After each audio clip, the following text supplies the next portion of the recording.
Why do Japanese farmers grow vegetables 3 times faster than you? Hello, friends. If you are new here, this is a place for people who love plants, but maybe feel a little tired, a little confused, or even frustrated by them sometimes. Let me ask you something honestly. Do you enjoy growing plants, but feel like it takes too much effort for too little reward? Do you grow indoors on a windowsill, on a small balcony, or in a backyard garden, and still wonder why your plants grow slowly, struggle, or attract pests no matter how hard you try? Are you someone who wants healthy soil, strong plants, and long-term results, not quick fixes that only last one season? If that sounds like you are exactly who this video is for.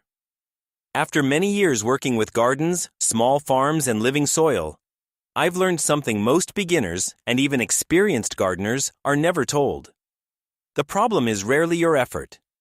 The problem is the system. Today, I want to show you why some growers, especially in Japan, can harvest vegetables 3 times faster on the same amount of space with less work. And no, it's not about expensive tools or secret fertilizers.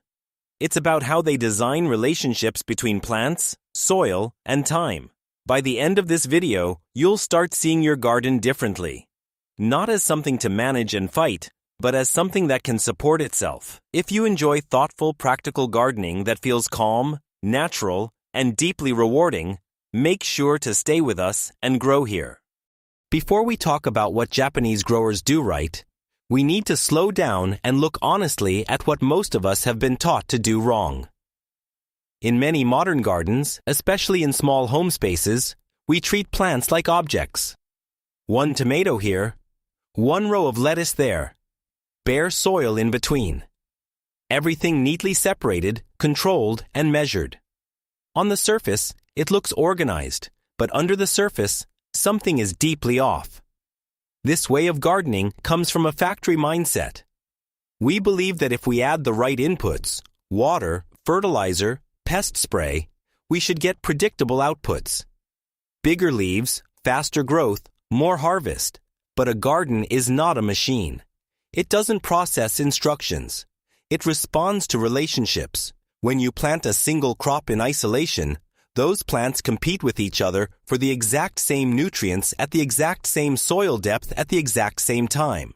The soil between them sits exposed, stressed, and empty. And nature hates emptiness. That's why weeds rush in. That's why pests find your plants so easily. You end up working harder, not because you're doing too little, but because the system is working against you. Over the years, I've seen gardeners blame themselves. They think they're bad at growing. They think they lack talent or discipline. But the truth is simpler and kinder than that.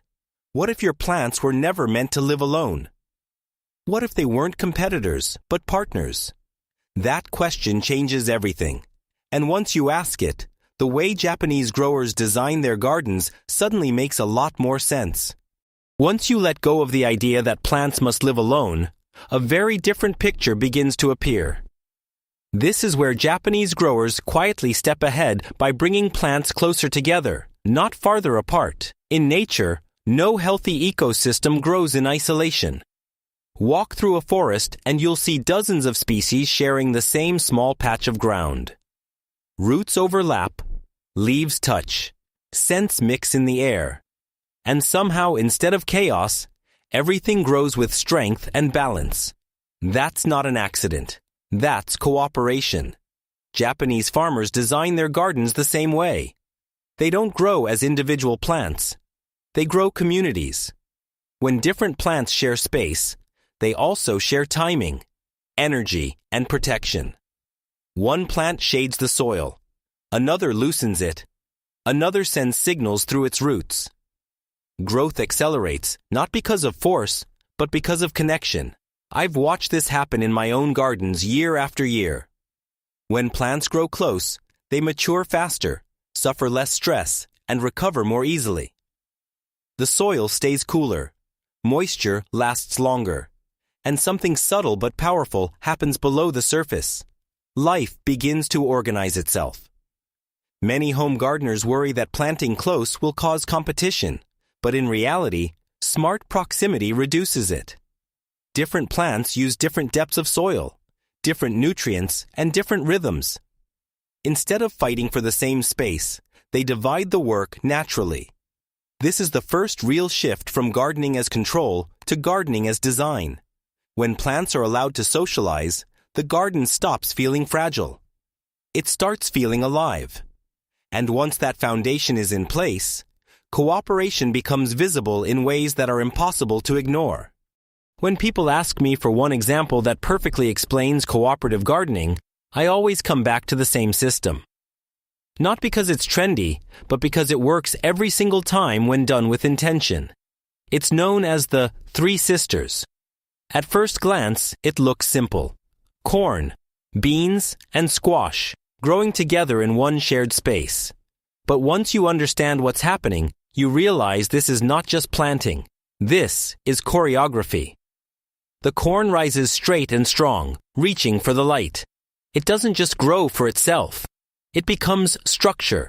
The beans follow, climbing naturally, wrapping gently around the corn instead of demanding a wooden trellis or metal frame.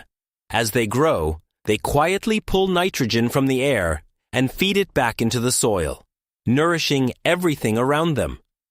Then the squash spreads outward, low and wide, covering the ground like a living blanket. Its large leaves shade the soil, locking in moisture, suppressing weeds, and protecting the delicate life below from heat and erosion. Nothing is wasted. Nothing is forced. Each plant expresses its nature fully, and in doing so, supports the others. I've seen gardeners struggle for years, building supports, buying fertilizers, fighting weeds, only to be amazed when this system outperforms all of it with less effort. That's the lesson here. You're not adding more work. You're removing unnecessary work by designing smarter relationships. Once you see how powerful true cooperation can be above ground, your curiosity naturally turns downward. Because the real acceleration, the kind that triples growth, doesn't happen where we can see it. It happens beneath our feet. Once you understand cooperation above the soil, it becomes impossible to ignore what's happening below it. This is where most gardeners lose time without realizing it.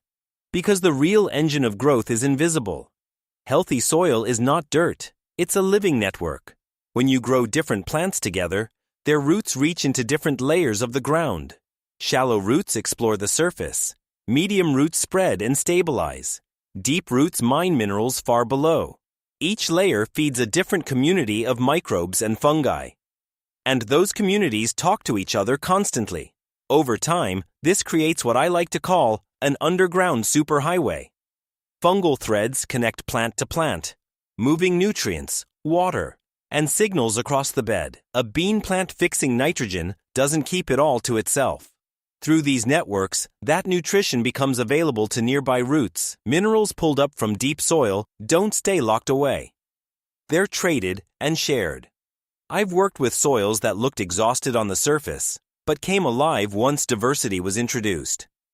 Plants began growing faster, not because I added more fertilizer, but because the soil finally had a reason to organize itself. Life responds to complexity.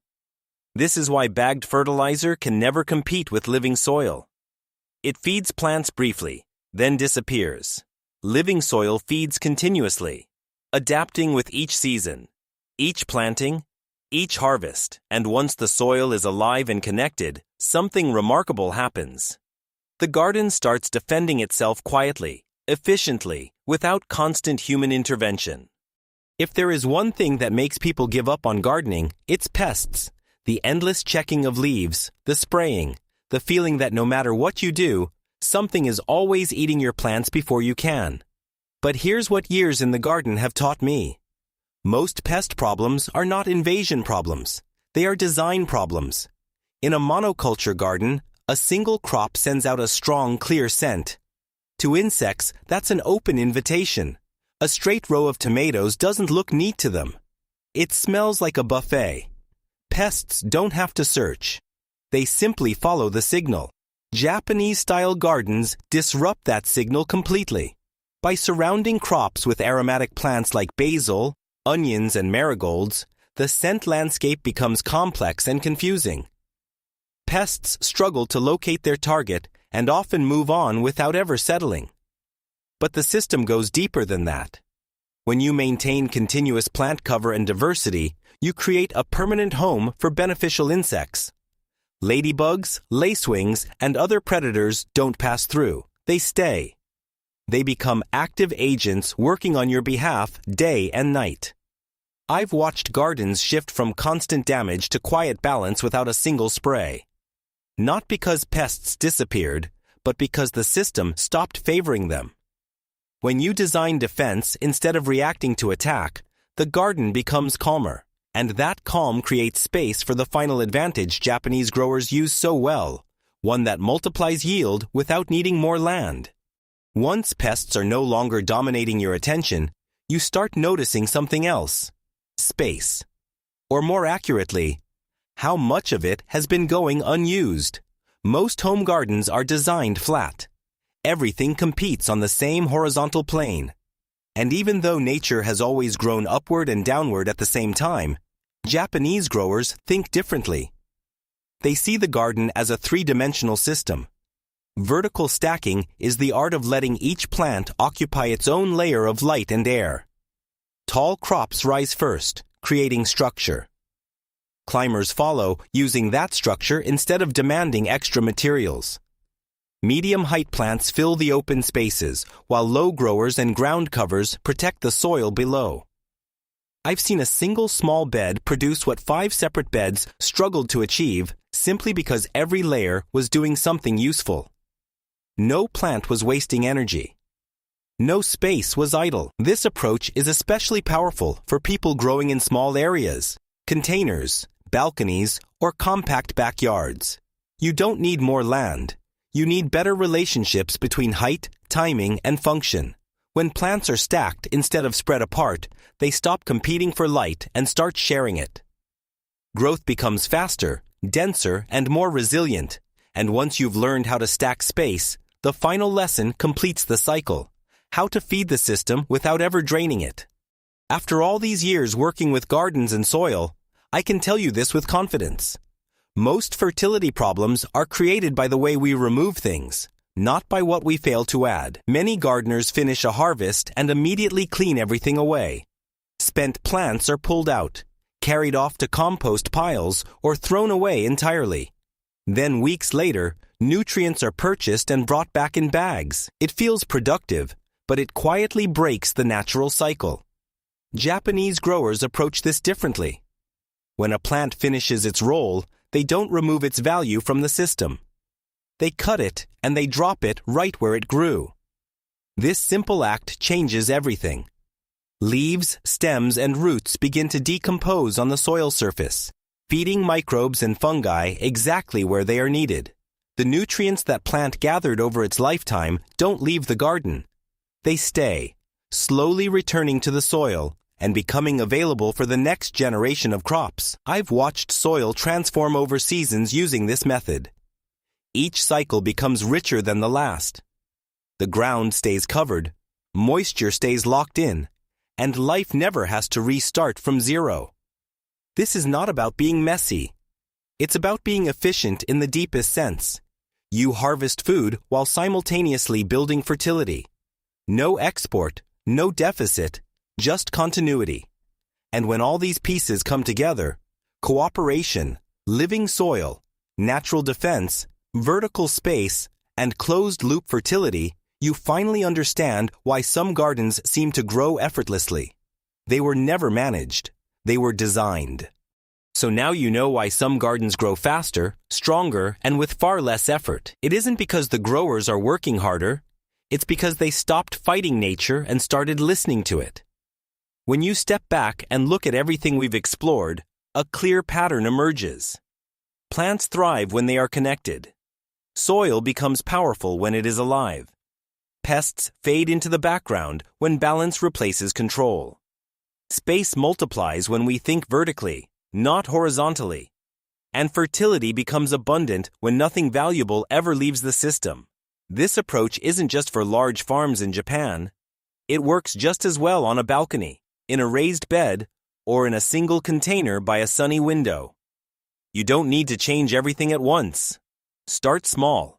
Combine plants instead of separating them. Leave the soil covered.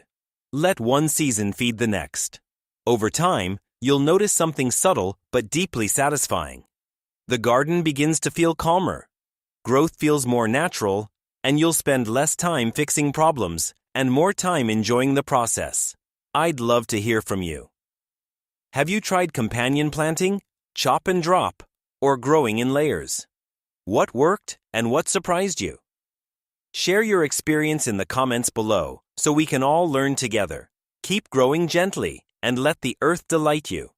If this story changed the way you look at the life growing in your garden, please subscribe and like the channel. We are unearthing the wisdom that has been overlooked for too long. Let's cultivate a better future together. The next treasure of knowledge will be revealed very soon.